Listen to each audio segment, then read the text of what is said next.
change and transformation is iterative, right?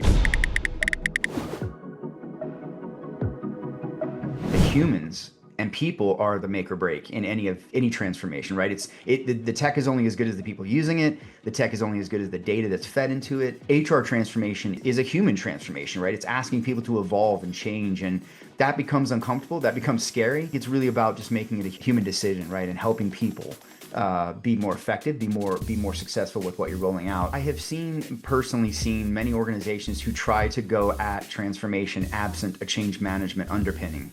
And that is disastrous. The biggest trap in any technology investment is assuming that that's it. We're transformed. Here we are, celebrate.